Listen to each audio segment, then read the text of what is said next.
Assalamualaikum warahmatullahi wabarakatuh.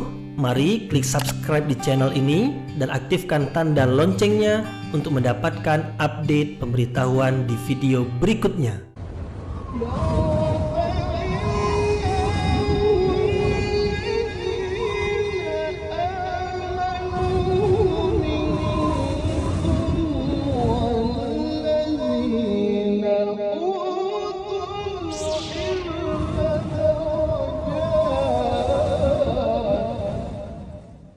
A'udzu billahi minasyaitonir rajim. Bismillahirrahmanirrahim. Assalamualaikum warahmatullahi wabarakatuh.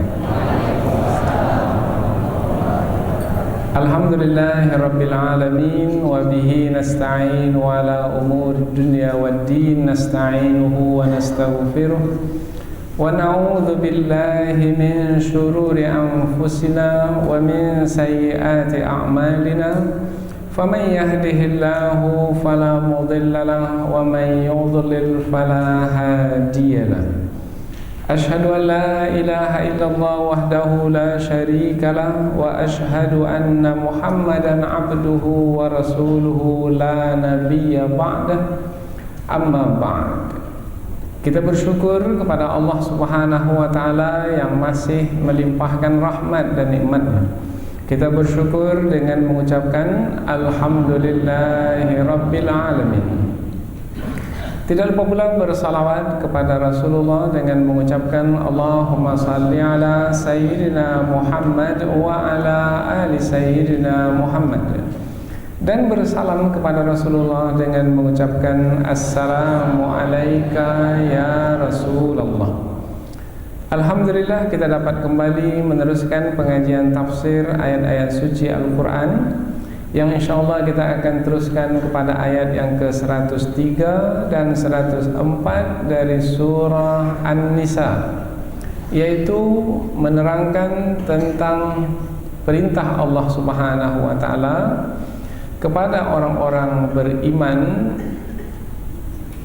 khususnya lagi adalah orang-orang beriman yang berhijrah dan orang-orang beriman yang berjihad di jalan Allah. Apabila mereka selesai melakukan salat, yaitu salat yang disyariatkan, yang merupakan keringanan bagi orang-orang yang berada dalam perjalanan dan dalam masa perang, yaitu salat qasar dan salat khauf, maka apabila selesai saja salat mesti diteruskan dengan berzikir kepada Allah, dengan mengingat Allah. Jangan berhenti dengan salat saja. Selesai salat kemudian berhenti berhubungan dengan Allah, tidak. Teruskan perhubungan dengan Allah dengan senantiasa atau terus menjalin hubungan dengan Allah melalui zikir, baik itu dalam keadaan berdiri ataupun dalam keadaan duduk ataupun dalam keadaan berbaring. Senantiasa berzikir, senantiasa mengingat Allah. Jadi ayat ini adalah ayat yang merupakan perintah dari Allah Subhanahu wa taala kepada orang-orang beriman supaya senantiasa mengingat Allah Subhanahu wa ta'ala, meskipun dalam keadaan yang sangat berat sekali, umpamanya dalam perjalanan hijrah ataupun dalam perang. Jadi apabila kita kait dengan ayat sebelum ini, maka nampak sekali kaitannya, yaitu karena ayat sebelum ini menerangkan tentang salat qasar dan salat khauf, yang mana kedua salat tersebut adalah ditetapkan oleh Allah Subhanahu wa taala sebagai rukhsah. Rukhsah maknanya keringanan, sehingga berbeda dengan salat biasa. Apabila salat qasar yang biasanya salat dilakukan 4 rakaat, maka sekarang hanya menjadi 2 rakaat saja, karena qasar maknanya memendekkan salat. Kemudian memendekkan lagi dengan hanya membaca yang wajib-wajib saja, maka tetap kita ini dapat mengejar khusyuk di dalam salat karena kita tidak merasa terbeban dengan panjangnya salat. Karena keadaan kita yang membuat kita menjadi berat menjalankan salat. Kemudian juga dalam ayat sebelum ini diterangkan tentang salat khauf, yaitu salat yang berbeda dengan salat yang biasa kita lakukan, yaitu boleh menyandang atau memanggul senjata. Kemudian jemaah itu dibagi menjadi dua kelompok. Jadi yang satu kelompok bersama dengan imam, kemudian yang satu kelompok tetap bersiap siaga dengan senjata. Kemudian setelah yang satu selesai salat, maka yang lainnya pula salat pula. Kemudian yang sudah selesai itu berjaga-jaga pula. Nah, ini pun juga menghilangkan beban, sebab ketakutan di dalam perang adalah satu beban. Jangan-jangan nanti musuh menyerang kita. Maka bagaimana kita kalau semua kita nanti solat? Maka ada rasa takut. Ketakutan itu adalah suatu beban. Nah, dapat dihilangkan beban takut tersebut melalui salat khauf, dan itu adalah keringanan dari Allah Subhanahu wa taala. Nah, apabila selesai salat qasar, selesai salat khauf, jangan berhenti dengan salat itu saja. Selesai salat kemudian selesai pula berhubungan dengan Allah. Jangan berhenti sampai di situ. Teruskan kebersamaan dengan Allah. Kalau tadi kebersamaan dengan Allah adalah dengan salat, sekarang kebersamaan dengan Allah dengan zikir. Kalau salat itu adalah ibadah yang khusus, yaitu ibadah yang dimulai dengan takbir dan diakhiri dengan salam, dengan tata cara yang telah ditentukan. Kemudian syaratnya pula adalah mesti berwudu, mesti bersuci. Namun apabila berzikir atau mengingat Allah tidak ada ketentuan seperti yang ditetapkan di dalam salat. Apabila berzikir dalam keadaan tidak bersuci pun juga boleh. Umpamanya batal wudu, boleh berzikir? Boleh. Zikir subhanallah walhamdulillah wala ilaha illallah wallahu akbar, atau zikir-zikir yang lainnya. Boleh. Kemudian boleh juga dalam keadaan berdiri boleh, duduk boleh, berbaring boleh. Nah, yang Allah inginkan adalah meskipun sudah selesai salat tadi, maka teruskan kebersamaan dengan Allah, karena kebersamaan dengan Allah itulah dia pokok keberhasilan, sebab kemenangan. Karena kemenangan itu adalah pemberian dari Allah, dan Allah akan memberikan pemberiannya itu kepada hamba yang bersama dengan hambanya, bersama dengannya. Hamba yang bersama dengannya tidak akan disia-siakan oleh Allah. Allah pasti akan memberikan apa yang diinginkan oleh hamba-Ku ini. Yang diinginkan oleh hamba-Ku ini kemenangan dalam perang, diberikan kemenangan dalam perang. Kekuatan menghadapi musuh, diberikan kekuatan menghadapi musuh. Akhirnya, meskipun dalam suasana perang, meskipun dalam perjalanan yang jauh membebankan, tetapi tetap merasa senang, tetap merasa nyaman, tetap merasa aman. Nah, itulah yang diharapkan dari senantiasa bersama Allah. Sebelum ini bersama Allah dengan salat qasar dan salat khauf. Sekarang pula bersama Allah dengan berzikir kepada Allah. Inilah dia yang diinginkan oleh ayat. Apabila sudah bersama dengan Allah, silakan hadapi musuh. Bahkan kejar musuh tersebut. Di mana musuh itu rasanya berada, kejar di mana saja mereka berada. Kalau disebut mengejar musuh, bermakna gagah. Karena biasanya orang yang mengejar itu orang yang gagah. Orang yang takut biasanya mau mengejar. Tidak, malah dia yang dikejar karena dia takut. Maka dalam ayat ini, setelah Allah menerangkan tentang perintah senantiasa berzikir mengingat Allah, maka kejar musuh di mana saja mereka berada. Jangan merasa lemah. Apa sebab? Sudah bersama dengan Allah, maka tak ada alasan lagi untuk lemah. bersama dengan yang maha kuat akan kuat. Sudah bersama dengan yang maha kuat sebab senantiasa mengingat Allah. Karena apabila seorang hamba itu mengingat Allah, maka Allah pun akan mengingat hamba tersebut. Fadhkuruni adzkurkum, ingat kepada aku, niscaya aku akan ingat kepadamu. Maka kalau sudah demikian keadaan, kejar musuh di mana saja musuh berada. Itu yang membuat musuh menjadi takut. Kalau nanti berhadapan dengan musuh kemudian terluka itu perkara biasa. Namanya saja perang itu kaitannya dengan luka. Bahkan jangankan luka, terbunuh pun itu pun perkara biasa. Apa sebab? Sebab perang itu memang kaitannya dengan pembunuhan. Kalau tidak kita yang membunuh, kita dibunuh. Itu adalah perang. Hanya saja beda antara orang-orang beriman berperang dengan musuh berperang. Apabila orang-orang beriman berperang kemudian terluka, lukanya itu adalah untuk menambah pahala. Kalaupun terbunuhnya itu adalah mati syahid. Nah, itu tidak didapatkan oleh musuh. Ini disebutkan juga dalam ayat yang akan kita pelajari. Kemudian Allah tutup ayat ini dengan mengatakan Allah Maha mengetahui. Berarti buatlah wahai hamba-hambaku perbuatan yang baik, karena setiap perbuatan baik yang kamu lakukan adalah diketahui oleh Allah untuk dibalas. Allah Maha bijaksana. Kebijaksanaan Allah adalah banyak buat, banyak balasan. Sedikit buat, sedikit balasan. Maka jangan sedikit buat, maka banyaklah buat. Karena dengan banyak melakukan perbuatan baik akan mendapatkan banyak pula balasan kebaikan.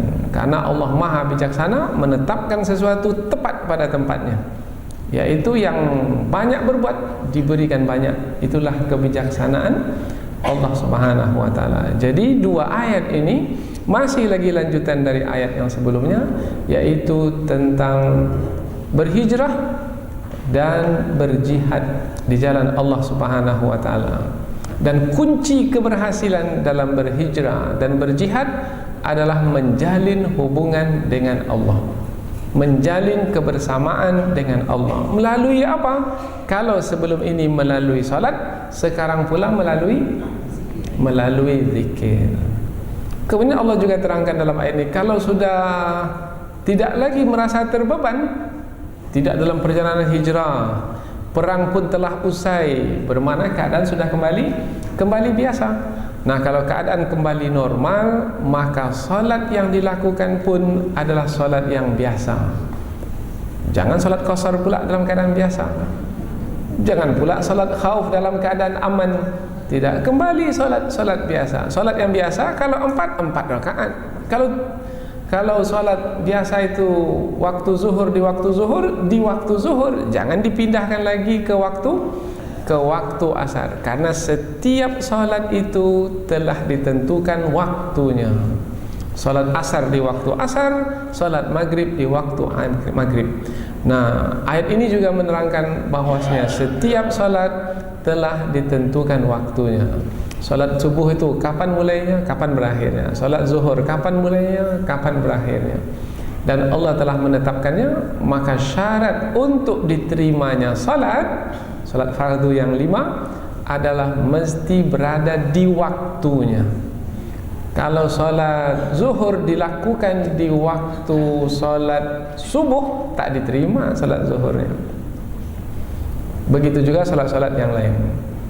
Nah, dengan demikian apabila setiap waktu ada salatnya, bermakna Allah menghendaki di sepanjang waktu itu ada salatnya. Di sepanjang waktu, mulai matahari terbit, nah, ada waktunya. Waktu salat isyraq umpamanya, matahari tergelincir, ada waktunya. Salat zuhur, waktu salat zuhur. Kemudian apabila tenggelam matahari umpamanya, mulai tenggelam matahari dan bayang-bayangan kita itu adalah 2 kali lebih panjang dari badan kita nampaknya, karena matahari sudah condong, dah salat pula, salat asar. Terbenam matahari, salat lagi, salat maghrib. Sudah hilang matahari, tak ada lagi cahayanya sama sekali, salat lagi, salat isya. Jadi setiap waktu itu ada salat, Allah inginkan kita salat di sepanjang masa. Itu yang wajib. Yang sunat ada lagi, ada yang qabliyah, ada yang ba'diyah, dan ada salat sunat mutlak namanya, yaitu salat sunat yang dilakukan tidak berkaitan dengan tempat, tidak berkaitan dengan waktu, tidak kaitan dengan sebab, karena kita hanya ingin salat saja, salat sunat, dan waktunya dibolehkan, maka ia adalah sebagai sarana untuk menjalin kebersamaan dengan Allah Subhanahu wa taala. Inilah dia ringkasan dari apa yang akan kita pelajari pada kesempatan ini. Insyaallah akan memberikan petunjuk dan bimbingan pula bagi kita. Allah Subhanahu wa taala berfirman, a'udzubillahi minasyaitonirrajim. Bismillahirrahmanirrahim. فَإِذَا قَضَيْتُمُ الصَّلَاةَ فَاذْكُرُوا اللَّهَ قِيَامًا وَقُعُودًا وَعَلَى جُنُوبِكُمْ فَإِذَا اطْمَأْنَنْتُمْ فَأَقِيمُوا الصَّلَاةَ إِنَّ الصَّلَاةَ كَانَتْ عَلَى الْمُؤْمِنِينَ كِتَابًا مَوْقُوتًا وَلَا تَهِنُوا فِي ابْتِغَاءِ الْقَوْمِ إن تكونوا تعلمون فإنهم يعلمون كما تعلمون وترجون من الله ما لا يرجون وكان الله عليما حكيما. Allah berfirman, فإذا قضيتم الصلاة, kemudian apabila kamu telah melakukan salat. Salat yang dimasukkan adalah salat yang diterangkan sebelum ini. Salat apa? Salat qasar atau salat khauf. Fadhkurullah, maka ingatlah Allah Subhanahu wa taala. Berzikirlah kepada Allah qiyaman, dalam keadaan berdiri, wa qu'udan, dalam keadaan duduk, wa ala junubikum, dalam keadaan kamu berbaring. Fa idza tuma'nantum, kemudian apabila kamu merasa tenang, fa aqimus shalah, maka dirikanlah salat. Maksudnya apabila kamu merasa tenang, merasa aman, tidak lagi terbeban dengan perjalanan, tidak lagi terbeban karena ketakutan di dalam perang, maka dirikanlah salat, yaitu salat yang biasa kembali. Inna salat, sesungguhnya salat, kanat alal mu'minin, adalah ia ke atas orang-orang beriman, kitaban mauquta, telah ditentukan waktu-waktunya. Wala tahinu fi ibtigha'il qaum, jangan kamu merasa berhati lemah atau merasa lemah, kecut di hati di dalam mengejar musuh. In takunu ta'lamuna, jika kamu terluka, menderita disebabkan karena terluka di medan perang, fa innahum ya'lamun, maka sesungguhnya mereka pun juga menderita luka, menderita sakit karena terluka, kama ta'lamun, sebagaimana kamu menderita sakit karena luka. Jadi sama-sama luka. Kalau perkara luka itu semua terluka. Yang membedakan adalah wa tarjuna minallah ma la tarjun, dan kamu mengharapkan dari Allah keridhaan Allah, sementara mereka ma la yarjun, apa-apa yang mereka tidak mengharapkan. Jadi orang-orang beriman mengharapkan dari Allah keridhaan Allah, sementara orang-orang kafir, musuh Islam, tidak mengharapkan apa-apa. Itu yang membedakan antara umat Islam dengan musuh mereka. Wa kana Allah, dan adalah Allah, aliman hakima, yang maha mengetahui, dan adalah Allah maha mengetahui lagi maha bijaksana.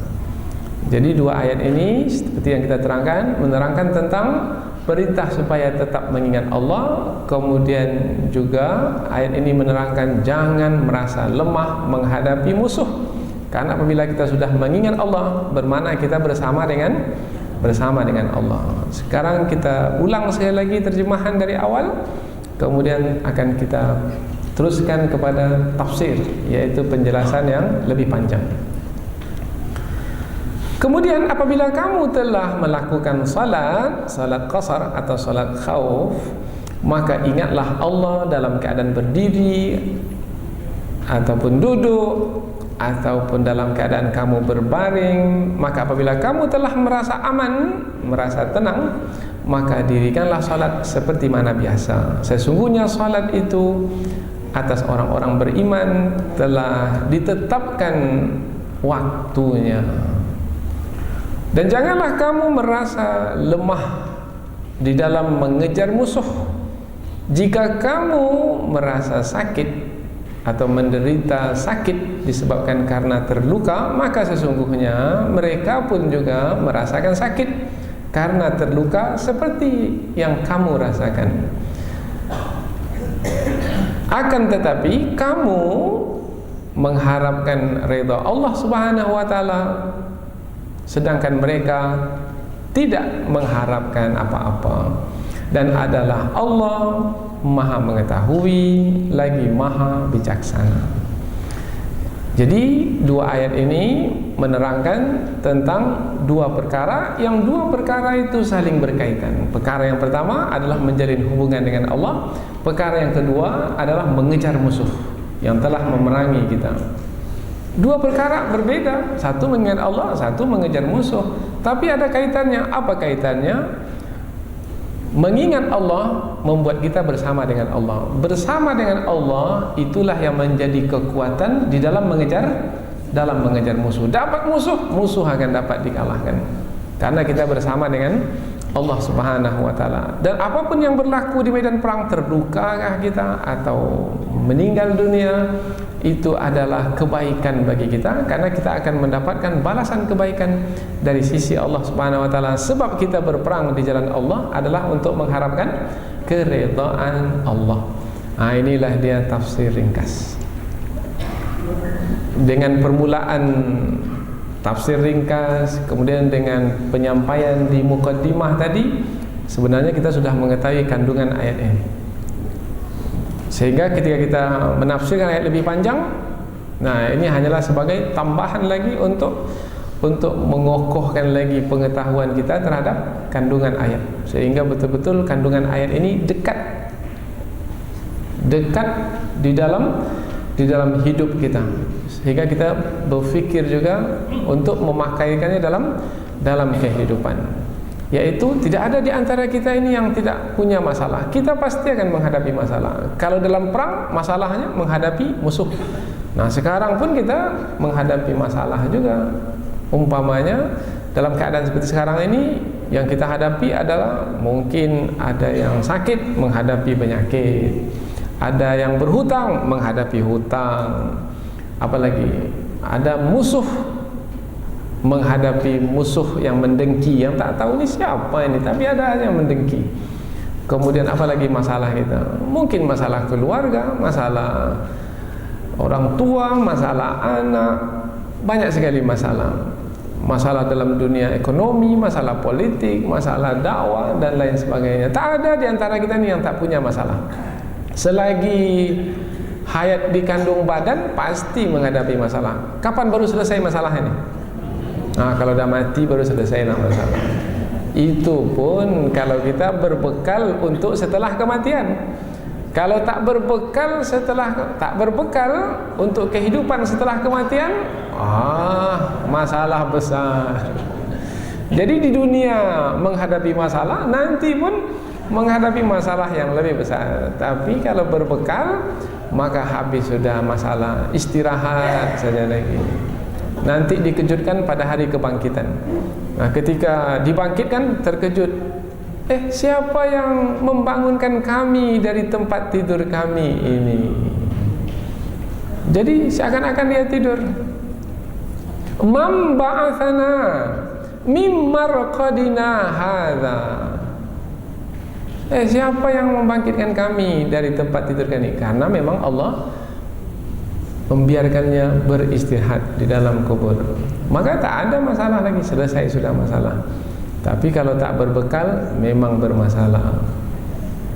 Masalah dengan sempitnya kubur, masalah dengan gelapnya kubur, masalah dengan ular dan kalajengking di dalam kubur, masalah dengan malaikat mungkar dan nakir yang akan bertanya kepadanya, dan kalau dia tak bisa jawab akan dipukul sehinggalah hari kiamat.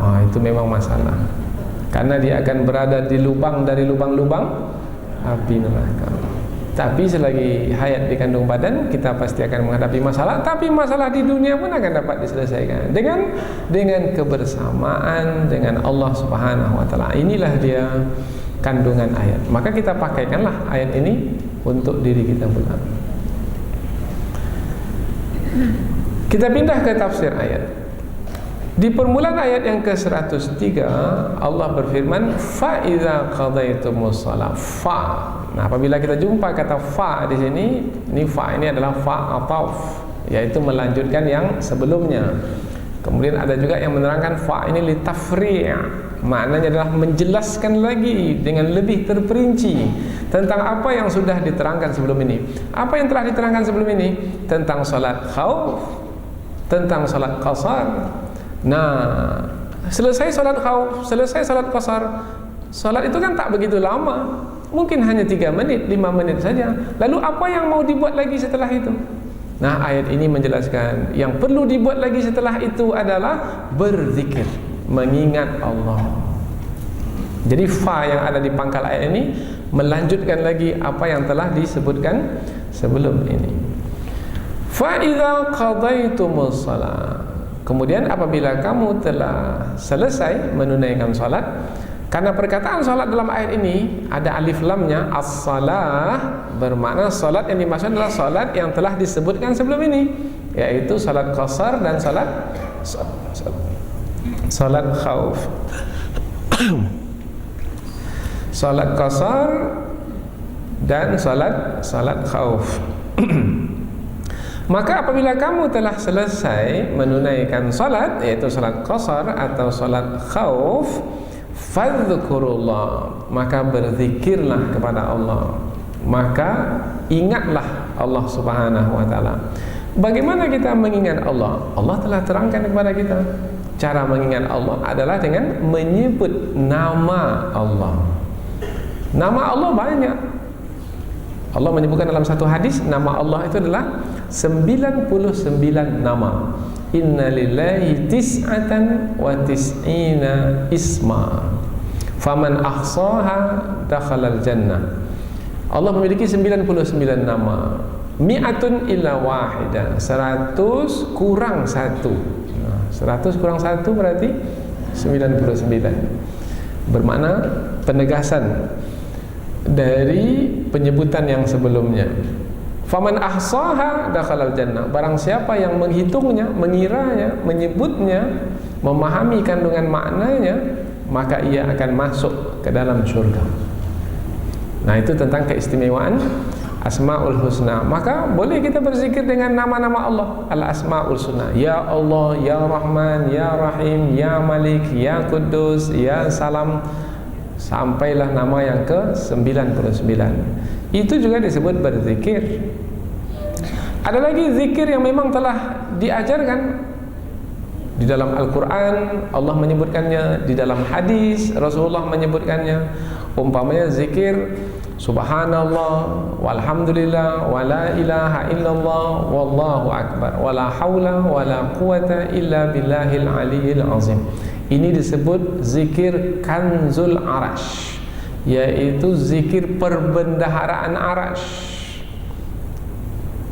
Kemudian ada lagi 2 zikir ringan di lidah tapi berat dalam timbangan. Khafifatani 'alal lisan, thaqilatani fil mizan. 2 yang ringan di lidah tapi berat dalam timbangan, yaitu subhanallah walhamdulillah. Subhanallah, ringan sekali. Walhamdulillah, ringan sekali. Tak sampai setengah menit pun tak sampai. Subhanallah, subhanallah. walhamdulillah, tetapi berat dalam timbangan. Dan setiap hamba yang berzikir kepada Allah, mengingat Allah, maka Allah pun mengingat hamba tersebut. Kalau mengingat hamba, berarti apabila hamba itu lemah, Allah akan kuatkan. Apabila hamba itu takut, Allah akan berikan rasa aman. Apabila hamba itu, apalagi yang lain, masalah-masalah manusia, miskin akan dikayakan, berhutang akan dilunaskan hutangnya, didengki dijaga oleh Allah Subhanahu wa taala, tersesat Allah akan beri petunjuk, dan seterusnya. Itulah makna Allah mengingat hamba. Tetapi kapan baru Allah mengingat hamba? Apabila hamba itu mengingat Allah Subhanahu wa taala. Karena begitu pentingnya berzikir, mengingat Allah, maka Allah pun memerintahkan berzikir kepada Allah. Fadhkurullah, berzikirlah kepada Allah. Mengapa ada perintah berzikir di sini? Sebab manusia dalam keadaan penat, capek dalam perjalanan hijrah, biasanya manusia itu mau apa? Mau istirahat. Nah, mau istirahat total. Istirahat total itu badannya tak bergerak lagi, kemudian lidahnya pun tak mau bergerak, hatinya pun juga tak mau. Itu namanya istirahat total namanya itu. Semuanya istirahat. Maka Allah menghendaki jangan istirahat total, meskipun badanmu tidak bergerak lagi, kamu dalam keadaan duduk, tapi hendaknya hatimu pun tetap bergerak, yaitu dengan berzikir kepada Allah. Alangkah baiknya kalau hati yang berzikir, bergerak itu diteruskan pula oleh mulut. Karena apalah susahnya menggerakkan bibir? Susah menggerakkan bibir. Subhanallah, susah? Tak susah. Menggerakkan kaki berjalan umpamanya memang susah, membawa beban badan. Tapi kalau hanya menggerakkan bibir, apa susahnya? Tidak susah. Maka berzikirlah. Zikir maknanya tetaplah menjalin hubungan dengan Allah Subhanahu wa taala. Karena dalam keadaan penat biasanya manusia tak mau lagi susah, karena mau berdiam diri saja. Rugi. Apa sebab? Sebab lalai dari mengingat Allah. Apabila lalai mengingat Allah, berlepas diri dari Allah, maka Allah pun akan berlepas diri dari hamba tersebut. Maka orang yang pintar, orang yang pandai, orang yang bijaksana, ia tidak akan mau berhenti dari mengingat Allah. Maka di dalam surah Ali Imran yang sebelum ini telah kita jelaskan, yaitu dalam ayat yang ke-139, Allah menyebutkan ulul albab itu siapa? Ulul albab itu adalah alladzina yadhkuruna Allah qiyaman wa qu'udan wa ala junubihim. Sama dengan ayat ini. Ulul albab, orang yang memiliki pemahaman yang mendalam, adalah orang yang senantiasa berzikir kepada Allah, mengingat Allah dalam keadaan berdiri, duduk, dan berbaring. Karena mereka tahu dengan mengingat Allah, maka Allah pun mengingat mereka. Di dalam ibadah manasik haji pun juga begitu. Biasanya kita sudah capek wukuf di Arafah, karena dari pagi lagi bergerak ke Arafah, kemudian berzikir di Arafah sampai terbenam matahari. Kemudian bergerak kita dari Arafah menuju Mina. Biasanya umat Islam kalau sudah dari Mina, dari Arafah itu ke Mina, dia sudah capek, maka dalam bus dia akan tidur. Maka Allah perintahkan jangan tidur, berzikir kepada Allah indal masy'aril haram. Masy'aril haram yaitu di tanah suci, yaitu di Muzdalifah, yaitu antara Arafah dengan Mina. Maka banyak umat Islam tadinya bersemangat sekali di Arafah, tapi sudah sampai dalam bus menuju Mina, dia padahal itu adalah masa yang sangat sesuai untuk mengingat Allah. Karena kita bersengaja dalam keadaan berat mengingat Allah, maka Allah tidak akan menyia-nyiakan hamba yang bersengaja mengingatnya Di waktu manusia yang lain melalaikan diri dari mengingat Allah Subhanahu wa taala, dia pula bersengaja untuk bersama dengan Allah. Maka ini hamba ini istimewa, ini tidak sama dengan yang lain. Kemudian berikutnya Allah terangkan tentang 3 keadaan manusia, yang manusia tidak akan mungkin terkeluar dari 3 keadaan, yaitu pertama qiyaman, berdiri, dan yang kedua qu'udan, duduk, dan yang ketiga ala junubihim, berbaring. Manusia kalau tidak berdiri, duduk atau berbaring. Kalau tidak duduk, berbaring atau berdiri. Pasti salah satu di antara 3. Tak ada lagi yang keempat. Terbang, tak ada manusia terbang. Yang terbang adalah burung. Maka berdiri, duduk ataupun berbaring. Mengapa disebut 3 ini? Disebut 3 ini karena manusia tidak terlepas dari yang 3 ini. Maka yang Allah inginkan, berzikirlah kamu, ingatlah kamu wahai orang-orang beriman, dalam keadaan bagaimanapun kamu berada. Dalam keadaan berdiri, berzikir. Dalam keadaan duduk, berzikir. Dalam keadaan berbaring, berzikir. Artinya senantiasalah kamu berzikir. Jadi jangan hilangkan peluang. Jangan hilangkan peluang. Pamannya, aduh sudah capek ini, duduk dululah. Duduk, tadi berjalan, dalam keadaan berdiri, berjalan dalam perjalanan hijrah, duduk dululah. Kemudian dia tidak berzikir. Itu bermakna telah menghilangkan peluang untuk berzikir kepada Allah. Jangan hilangkan peluang dalam berzikir kepada Allah. Duduk, berzikir. Penat umpamanya, kemudian berzikir, subhanallah walhamdulillah wala ilaha illallah wallahu akbar. Akhirnya tertidur dia. Nah, ketika dia tertidur dalam keadaan berzikir, orang yang tenggelam dalam keadaan berzikir, ketika bangunnya, ada kalanya dia teruskan zikir itu di dalam tidurnya, sehingga dalam tidurnya itu dia bermimpi, yang mimpinya itu berzikir kepada Allah. Ini hebat, ini luar biasa. Ada orang yang baca Quran ketika bangunnya, kemudian dia tidur, dalam mimpinya itu pun dia baca Al-Quran juga. Itu karunia dari Allah. Akhirnya meskipun dia tidak lagi sadar karena dalam tidur, tetapi Allah beri karunia kepadanya sehingga dia berzikir juga. Padahal tidak lagi dalam kewajiban berzikir, karena dia sudah tidak sadar lagi, dia sudah tidur, tapi tetap juga dia berzikir. Akhirnya 24 jam hidup yang ia jalani setiap hari itu, sepanjang waktu berzikir kepada Allah. Siapa yang tidurnya mimpinya berzikir kepada Allah? Ini istimewa.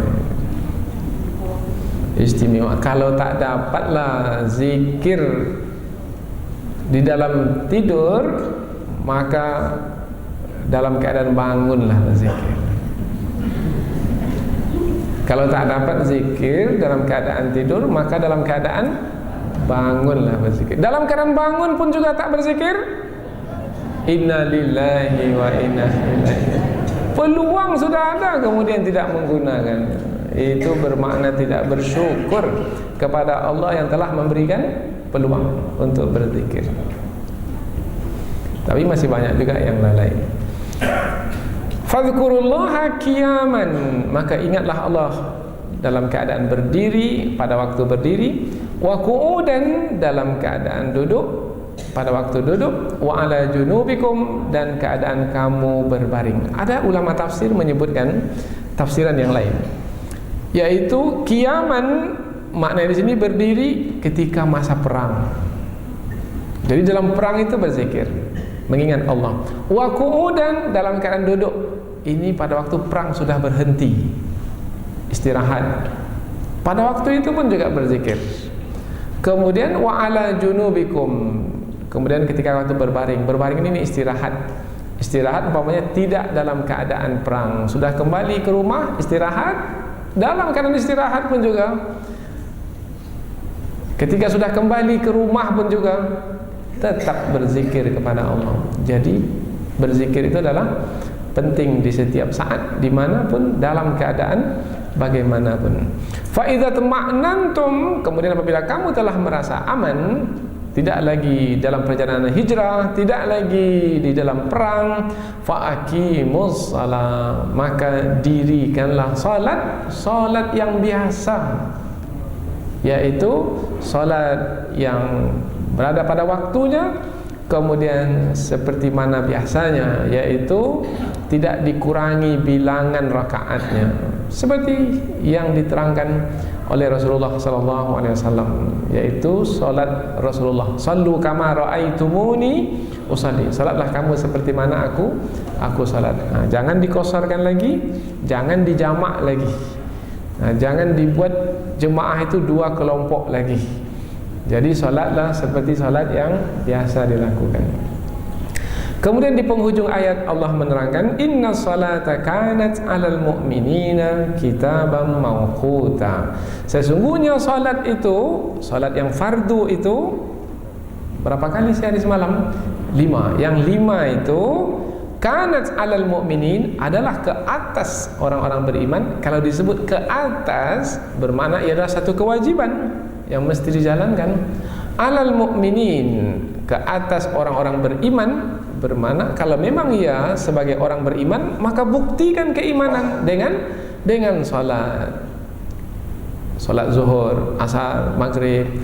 Kemudian di ujung ayat kitaban mauquta, kitaban maknanya maktuban. Maktuban maknanya telah ditentukan. Mauquta, waktu-waktunya. Subuh ada waktunya, zuhur ada waktunya, asar ada waktunya. Salatlah setiap salat itu pada waktunya. Jangan dipindahkan lagi waktunya.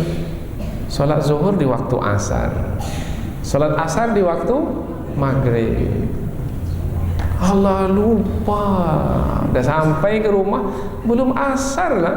Nah, itu sudah memindahkan waktunya. Sementara Allah menetapkan bahwasanya setiap salat itu ada waktunya, telah ditentukan waktunya. Maka biasanya di takwim salat ada waktu-waktu salat itu, ada waktu salat sepanjang waktu, umpamanya sepanjang masa. Kan ada dari bulan Januari sampai bulan Desember. Biasanya di atas itu ditulislah ayat ini, yaitu inna salata kanat 'alal mu'minina kitaban mawquta, sebagai memperingatkan sesungguhnya salat itu ada waktu-waktu yang ditentukan untuknya. Zuhur 12.15. Nah, kalau sudah 12.15 salatlah itu lagi. Asar umpamanya pukul berapa? Pukul 15.30 umpamanya. 15.30 salatlah. Jangan dah habis waktu salat kemudian baru salat. Itu bukan waktunya lagi. Waktu salat zuhur di waktu zuhur. Waktu salat asar, salat asar di waktu salat asar. Jangan dipindahkan lagi. Jadwal waktu salat itu ada di rumahnya, tapi tergantung saja di dinding itu. Padahal sudah diperingatkan juga. Apa sebab? Sebab setiap masuk waktu salat akan berkumandang azan dari musala, azan dari masjid, azan dari radio, azan dari TV, azan dari HP, azan. Tapi semua itu berlalu begitu saja. Itu berarti tidak menghormati waktu-waktu salat. Sementara Allah menyebutkan bahwasanya salat itu menandakan kebersamaan hamba dengannya. Mau bersama dengan yang maha kaya. Kalau mau kaya bersama dengan yang maha kaya. mau bersama dengan yang maha kuat?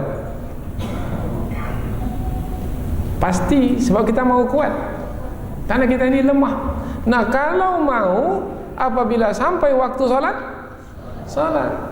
kalau sampai waktu sholat tak juga mau sholat, berarti tak mau bersama Allah.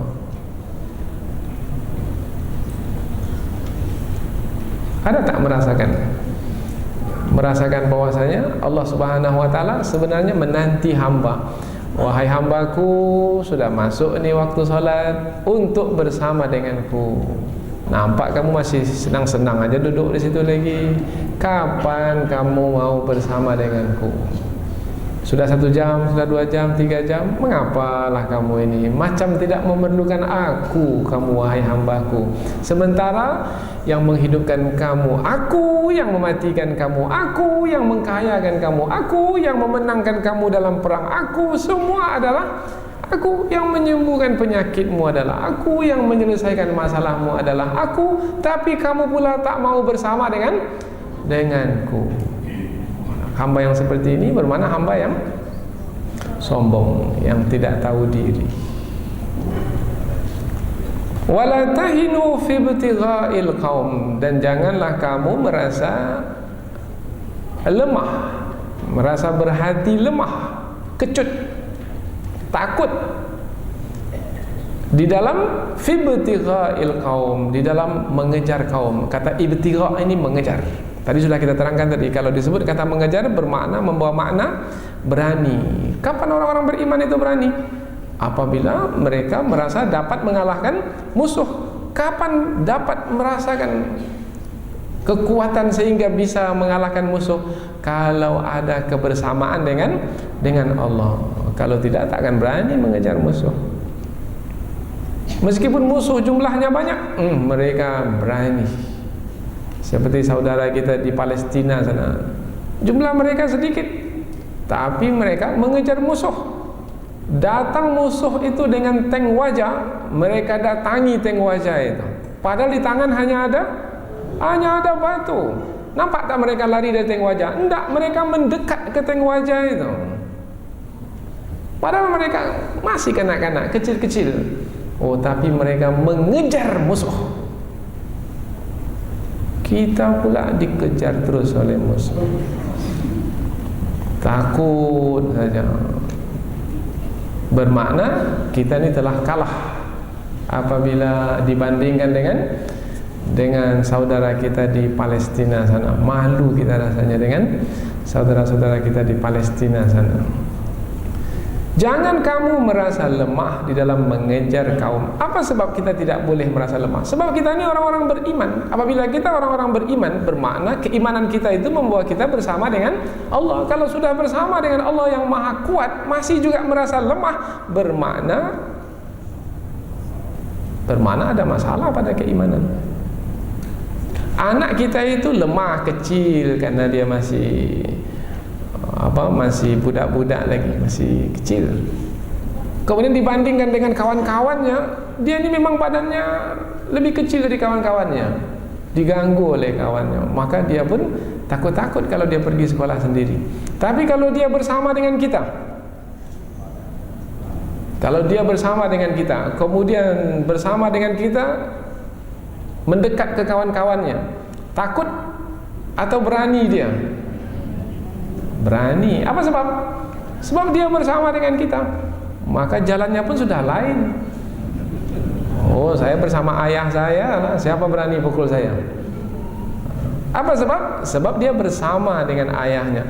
Maka mengapa orang-orang beriman itu berani mengejar musuh? Sebab dia bersama dengan Allah. Kamu punya tank wajah, silahkan kamu punya tank wajah. Saya bersama dengan Allah. Allah lebih perkasa lagi dari senjata yang kamu gunakan itu. Kamu akan dapat dikalahkan. Meskipun senjatamu itu hebat dan canggih sekalipun, Allah tak dapat dikalahkan. Kamu dapat dikalahkan, senjatamu dapat dikalahkan. Oh, itu dia keimanan. Maka di dalam surah Ali Imran Allah menyebut wala tahinu wala tahzanu. Jangan kamu merasa lemah, jangan kamu merasa sedih. Wa antumul a'launa, kamu adalah orang-orang yang tinggi. In kuntum mu'minin, jika kamu adalah orang-orang beriman. Iman itu yang membuat kita menjadi perkasa. Kita tidak akan tunduk di depan orang yang kuat sekuat apapun, kaya sekaya apapun, berkuasa setinggi apapun kekuasaannya, sehebat apapun kekuasaannya. Sebab kita bersama dengan orang-orang beriman. Ini memang orangnya punya kegagahan. Biasanya orang yang punya kegagahan di sini, orang yang punya kegagahan, dia akan memiliki karisma. Apabila memiliki karisma, maka dia akan menjadi tokoh dengan makna yang sebenarnya. Kalau tak punya karisma, tak ada ketokohan. Kalau tokoh itu hanya karena kekayaan, maka sampai masanya hilang tokohnya. Kapan? Kalau sudah miskin, sudah tak tokoh lagi dia. Kalau tokohnya hanya karena kekuasaan, hilang kuasanya, hilang tokohnya. Ketokohannya itu hanya karena apa umpamanya? Karena pengikutnya yang ramai. Kalau pengikutnya sudah meninggalkannya, sudah tak ada lagi tokohnya. Tapi kalau ketokohan itu adalah karena keimanan yang melahirkan karisma, maka sepanjang masa ia akan tetap ditokohkan. Bahkan sudah meninggal dunia pun sepanjang masa orang akan memperakuinya. Nah, itu tokoh dengan makna yang sebenarnya. Itu makna wa antumul a'launa, kamu adalah orang yang tinggi-tinggi sepanjang masa. Di dalam ayat ini tinggi sekali, yaitu ketinggiannya wa tarjuna minallah ma la yarjun, dan kamu mengharapkan dari Allah keredaan. Kalau kamu mengharapkan keredaan dari Allah, kamu diredai, maka orang yang diredai kedudukannya adalah tinggi sekali. Ma la yarjun, mereka tidak mengharapkan apa-apa. Umat Islam mengharapkan redha Allah, dapat redha Allah. Mereka tidak mengharapkan apa-apa, tidak mengharap, mereka tak mengenal Allah. Apa yang mereka harapkan? Yang mereka harapkan adalah kepentingan dunia. Kepentingan dunia tak ada makna. Sebab yang menentukan manusia bukanlah dunia, yang menentukan nilai manusia adalah Allah dengan keredaannya. Maka orang-orang beriman merasakan bahwasanya diri mereka adalah tinggi, sebab mereka mengharapkan redha Allah, dan itu adalah kelebihan. Sementara itu tidak didapatkan oleh musuh mereka. Wa tarjuna minallahi ma la yarjun. Sebelumnya in takunu ta'lamuna fa innahum ya'lamuna kama ta'lamun. Ini adalah keadaan biasa dalam perang, yaitu umat Islam terluka, musuh juga terluka. Yang membedakan adalah umat Islam mengharap redha Allah, sementara musuh Islam tidak mengharapkan apa-apa. Wa kana Allah aliman hakima, dan adalah Allah Maha mengetahui. Disebut saja kata mengetahui, apa maknanya? Mengetahui apa? Mengetahui apa yang kamu lakukan. Nah, kalau Allah mengetahui apa yang kita lakukan, untuk apa Allah mengetahui? Untuk membalasnya kembali. Nah, ketika disebut Allah Maha mengetahui, bermakna kaitannya dengan balasan. Apabila kaitannya dengan balasan, berarti buatlah banyak-banyak supaya dapat balasan banyak. Karena balasan itu kaitan dengan perbuatan. Tidak akan ada satu pun yang kita buat yang disia-siakan oleh Allah, yang diabaikan oleh Allah. Tidak, karena Allah Maha mengetahui meskipun tersembunyi, orang lain tak tahu, Allah Maha tahu. Aliman. Nah, apabila Allah Maha tahu, Allah akan membalas. Maka orang-orang beriman tidak akan merasa sia-sia dalam beramal.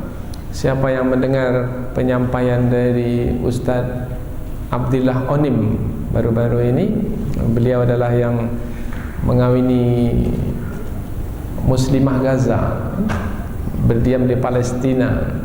Beliau memberitahu bahwasanya setiap malam itu ada saja hamba-hamba Allah, pejuang-pejuang itu yang pergi ke perbatasan dengan Israel. Dia bawa senjata dan dia tak mau diketahui oleh siapapun. Dia pakai topeng, dia tak mau. Bahkan istrinya pun dia tak tahu. Istrinya pun tak tahu. Dia pergi malam itu ke perbatasan. Mengapa pergi ke perbatasan? Untuk menghadapi musuh.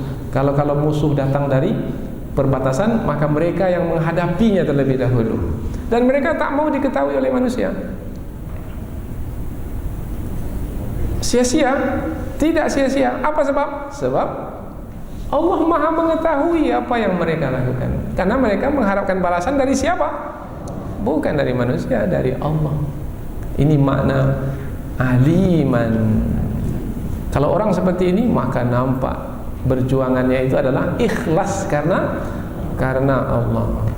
Hakimah, maha bijaksana. Bijaksana menetapkan sesuatu tepat pada tempatnya. Banyak buat, dapat balasan banyak. Karena Allah maha bijaksana, yang banyak buat akan dibalas banyak, maka buatlah banyak-banyak, sebanyak mungkin. Maka fastabiqul khairat, berlomba-lombalah di dalam melakukan kebaikan sebanyak-banyaknya. Orang buat 2, maka kita buat 4. Jangan buat 2 pula, sama berarti. Orang buat 4, kita buat 8. Orang buat 100, kita buat banyak.